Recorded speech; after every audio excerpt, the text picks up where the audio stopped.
products of metabolism. All right? Now, we're looking at a really watered down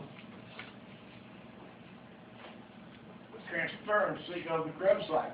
Believe me, when you start looking at the molecular configurations that are involved in this, it gets to be hairy and a big hurt.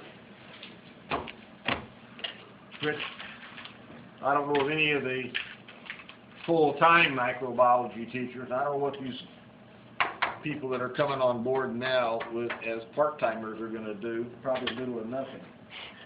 And so that might be good for getting your grade, but it won't be worth a darn when you have to pass tests. So here we go. Here's that decarboxylation system up here. Frulic acid picked up by acetyl coenzyme A, or by coenzyme A, which is converted into acetyl coenzyme A, and it then brings it into the mitochondria as citric acid. This is going to be brought in as citric acid. It's a 6-carbon molecule, a 6-carbon acid. Thus the name Krebs citric acid cycle.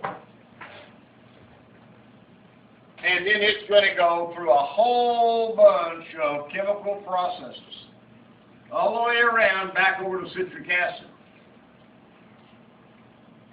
to process one molecule of glucose as it's passed through the Krebs cycle. The Krebs cycle will cycle 2 times per glucose process.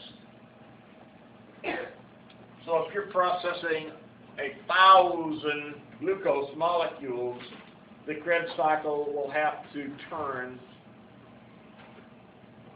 2,000 times. All right? Now, this is happening inside the mitochondria. It's happening inside the mitochondria. And the byproducts of this Krebs cycle are the following. You're going to get out of it CO2. You're going to get out of it a measly 2 ATP molecules. You'll get out of it 2 FADHs.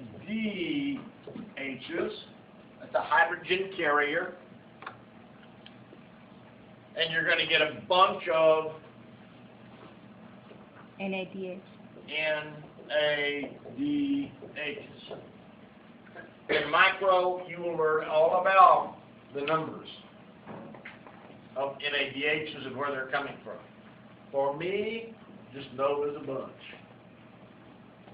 But do know that there are 2 FADHs because the variation in the number of ATPs produced in cellular respiration is all based on where does that FADH enter into the whole sequence of events.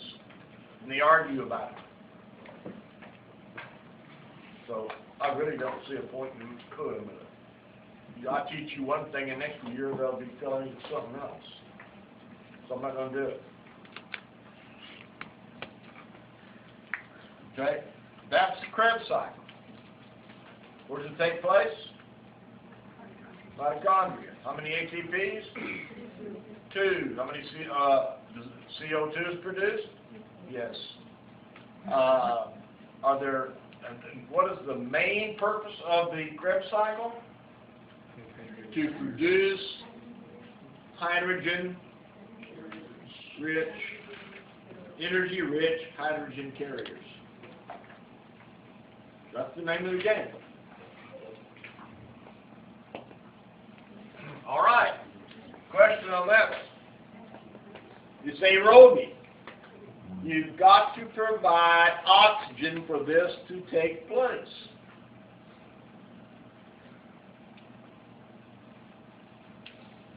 Understand?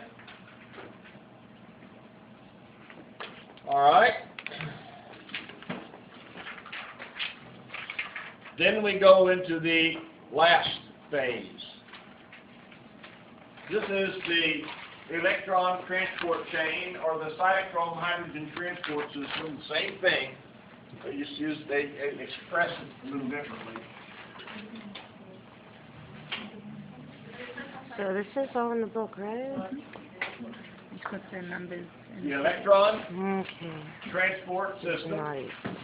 or cytochrome hydrogen transport, but it's basically an oxidation reduction process. Something is oxidized while something else is reduced. All right? If you give up electrons, you're going to be oxidized, or reduced rather, oxidized. If you gain them, you're going to be reduced. So, what happens is this, is that the NADHs and the FADH, as they go through this oxidation reduction process, what I showed you over here is taking place.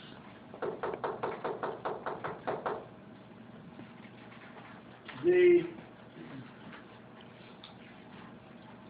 ADPs are going to receive a phosphate because the FADH gives up its electron.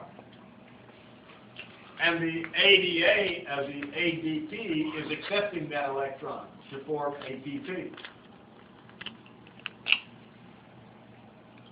All right? Thus, when you burn ATP, for all of your cellular activities, it's going to be put in reverse. But you can use the energy that the ATP is giving up for any cellular activity in your body. So if I contract muscle, I'm breaking ATP bonds. The more exercise you do, the more ATP is burned, and the more ATP is required, and the more sugar you burn. So if you exercise aerobically, you are going to have a much better chance of losing weight if you watch what you eat than if you're not exercising aerobically. Actually, fats are almost impossible to burn. Well, it's starvation, but it's almost impossible to burn up fats without aerobic exercise. That's why it's so hard to lose them. In fact, you can lose muscle mass before you can lose fat. It's one of the bad problems of weightlifting. Trying to go through weight loss. It's really, that's why if you exercise, you're building the muscle up, but your muscles are being built up at the expense of fat you don't eat. You don't eat the foods. It's best to exercise before you eat, because you're low on sugar. So for you to get energy to go through your exercise program, you have to get it from somewhere. So you go to your glycogen first, burn it up. The only one place you're going to get energy, the fats. So if you're really interested in weight loss, you want aerobic exercise. Doesn't matter what kind of aerobic, but aerobic, you have to get your heart rate up. And you have to do it more than 1 minute, 15 minutes. Because you got 15 minutes of glycogen.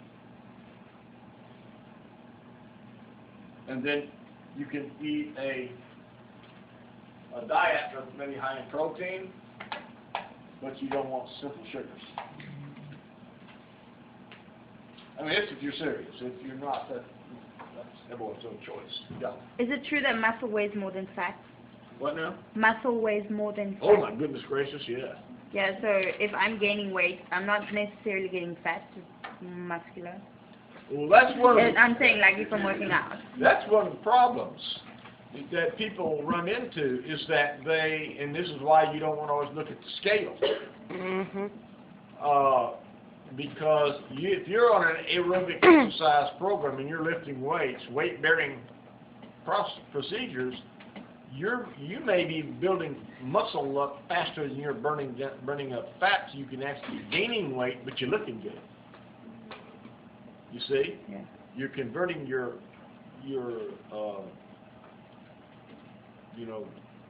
belly fats into muscles, which in turn is going to, it's much better for you, obviously. So yeah, you can gain weight exercising, but weight's not the deal. It's the waist hip ratio. Should be around, for men anyway, 1 to 1. Women can cheat a little bit. Oh, yeah. But that's what you're looking at. So if you measure your hips here, and this is not your waist. So that's where you cheat. This is going to be smaller than this right there. So you measure here, and you measure here, and if it should be a 1 to 1 or less. The hip should be wider than the waist. And if you're in that, right? And of course, as young as you all are, no one should be out of that ratio. Because I guarantee you get older, it's going to be a bad news bear. Okay? Because believe me, when I was up until 60, that was the glorious birthday. Up until 60, I had the ratio is superbly good. But it isn't now. It's got to be fought over and over and over again to try and keep it anywhere near the 1 to 1 ratio. Does the metabolism affect how you burn off weight as you get older? Oh, It yeah. drops, right? Yeah, that's the trouble. See, the older you get, the more you slow down. Mm-hmm. The metabolism slows down. I eat half of what I used to eat. But if I look at a little extra Bluebell ice cream, I gained 5 pounds. You see? So, I mean, it's hell. You think you've got problems now, you ain't seen anything until you get to be in your after menopause for girls, and then probably you start in about, in reality, they're really bad off, and that's going to be probably in their 50s. They'll start